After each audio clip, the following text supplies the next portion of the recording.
President Biden and the leaders of Egypt and Qatar have issued a joint statement urging Israel and Hamas to resume talks next week to reach a ceasefire deal. But the fighting in Gaza is not showing any signs of stopping. Israeli forces say they launched a new ground operation in the enclave's southern city of Khan Yunis, claiming intelligence indicated the presence of, quote, terrorists. In the last 24 hours, the IDF says it carried out more than 30 airstrikes on Hamas targets in the area.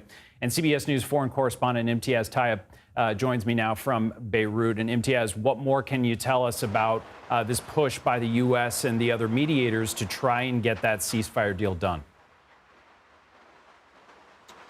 Yeah, Doug, this is extraordinary. At a time when the region feels so dark and feels so bleak, we have this tiny, and I should say tiny glimmer of hope that these negotiations could talk. And in the words of President Biden, both Hamas and Israel can fill in the gaps and reach that long negotiated and that desperately needed ceasefire and hostage release deal.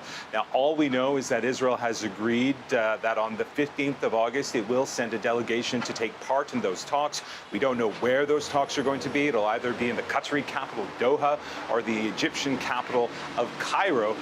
But again, there's a lot of hope that this could be that final push to get a deal which many thought was all but dead following Israel's apparent assassination of Hamas's lead negotiator, Ismail Haniyeh, in Iran just over a week ago. Doug. Well, as we talk about these ongoing talks for a ceasefire, the broadening conflict in the region, let's talk about the situation in Gaza. Israel says it has launched a new ground operation in the southern city of Khan Yunis. What's the situation there at the moment? Yeah, we've seen this again and again over the past several months where areas that Israel has pulled out of, they then go back in, triggering a mass exodus of civilians.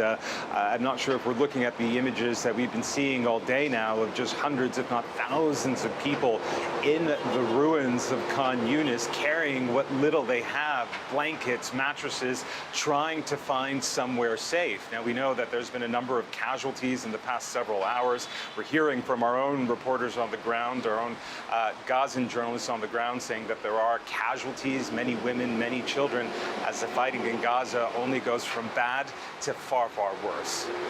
And this all comes, Imtiaz, as the region is on edge over this possible strike by Iran on Israel after the death of Hamas's political chief in Tehran last week. What are you hearing on that? Yeah, so we're here in Beirut. As you can imagine, this is a city, Lebanon, a country also on edge following an assassination that Israel admits to carrying out in Dahia, which is not far from where I am now. And he was a senior Hezbollah commander. Now, although we've seen a lot of this tit for tat between Israel and Hezbollah since that assassination, there's not been what's been described as a major strike from Hezbollah. And we haven't seen that major strike from Iran, which so many are worried could trigger an all-out war across the region that would not only involve Hezbollah, where I am, Iran, Israel, but also potentially the U.S., where, as we know, the U.S. military has sent major forces not only to the eastern Mediterranean, but also have put F-18 fighter jets in military bases around the region over the fears that this could spiral into a major conflict. So far, nothing has happened yet, and there's a lot of hope that with all of this negotiating going around in the background to get those talks back on the table next week, that could mean that this response that everybody's been waiting for could be on hold until those talks resume. Doug. Imtiaz Tyab for us from Beirut, Lebanon this morning. Imtiaz, thank you.